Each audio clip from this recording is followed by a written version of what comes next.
तो नमस्कार दोस्तों, मिस्टर टेक यूट्यूब चैनल में आपका स्वागत है। तो आज हमारे पास टाटा विस्टा TDI। इसमें प्रॉब्लम क्या हो रही है, कांच प्रॉपर्ली चढ़ नहीं रहा है और जब हम चढ़ाते हैं तो कांच थोड़ा सा बाहर की तरफ आता है। देखिए, चला के दिखाता हूँ मैं। चलाइए। तो ये देखिए, बाहर की तरफ निकल गया कांच और चढ़ने में प्रॉब्लम कर रहा है। तो इस कंडीशन में प्रॉब्लम क्या होती है गाइस, ये जो रबड़ है, ये रबड़ प्रॉब्लम करने लग जाती है। तो हम नहीं ले आए हैं। एक बार डाउट ये होता है कि यार मोटर प्रॉब्लम है या मशीन प्रॉब्लम है। ये मशीन की प्रॉब्लम वगैरह नहीं होती। ये गोट है ओरिजिनल टाटा की, हम ले आए हैं। तो यही प्रॉब्लम होती है। अब इसको चेंज करने के लिए हमें पहले इस वेदर स्ट्रिप को खोलना पड़ेगा। कांच को लूज़ करने के लिए हमें ये गत्ता लूज़ करना पड़ेगा।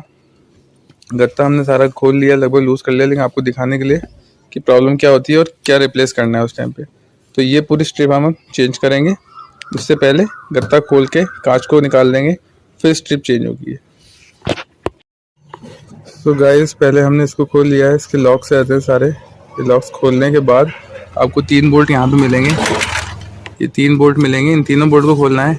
एक इसके अंदर मिलेगा और एक इसके नीचे कॉर्नर पे रहता है।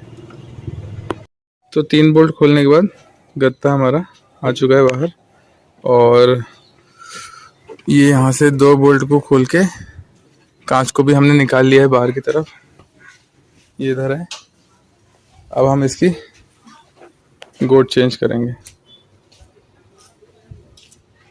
पुरानी गोट हमने निकाल ली है और नई गोट डालेंगे। ये नई गोट हमने निकाल ली है। प्रॉब्लम मैं आपको बताता हूँ क्या होता है। इसके अंदर के जो ये होता है मखमल टाइप का, ये लाइन ये कट जाती है, घिस जाती है, जिसकी वजह से ये पीछे जो इसके रबड़ ही होता है वो मटेरियल आ जाता है, तो कांच को पकड़ने लग जाता है। तो इसको रन चैनल बोलते हैं। इसको हमें रिप्लेस कर देंगे और कांच अटकने की प्रॉब्लम सॉर्ट आउट हो जाएगी।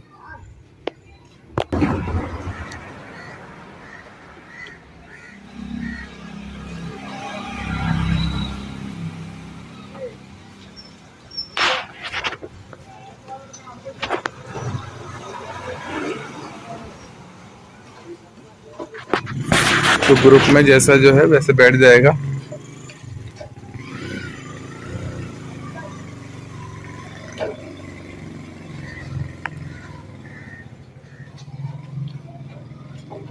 बस आपको परफेक्टली इसको बिठा लेना है।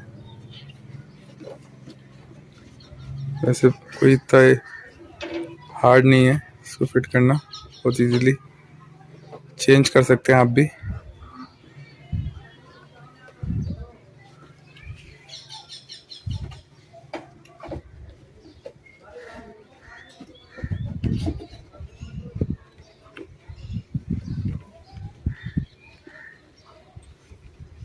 तो दोस्तों, जैसा कि आप देख रहे हैं रन चैनल हमारी लग चुकी है और अब मैं इसको आपको चला के दिखाता हूँ। ये बिल्कुल परफेक्टली चलेगी। देखिए, बिल्कुल भी कांच आउटर में नहीं जा रहा है और पहले जो मैंने दिखाया था कांच कितना आउट जा रहा था, अब बिल्कुल स्ट्रेट चल रहा है कांच। तो ध्यान रखने वाली बात चीज़ दोस्तों ये है कि टाइम के अकॉर्डिंग रबर पार्ट जो होता है सबसे पहले वियर आउट होता है। तो आप इसको खोल के देख सकते हैं। मैंने दिखाया था आपको कि इसमें एक मखमल टाइप का कॉटन टाइप रहता है, जिसी के ऊपर इजीली कांच मूव करता है और टाइम के अकॉर्डिंग डस्ट वगैरह आने के कारण वो कट जाता है और उसकी बैक साइड में जो रबड़ होता है उसमें वो अटकने लग जाता है। तो नॉर्मली यही होता है। बाकी आप मशीन की प्ले भी चेक कर सकते हैं। फर्स्ट तो यही होता है। तो दोस्तों, वीडियो अच्छा लगा हो तो लाइक सब्सक्राइब ज़रूर करें। धन्यवाद।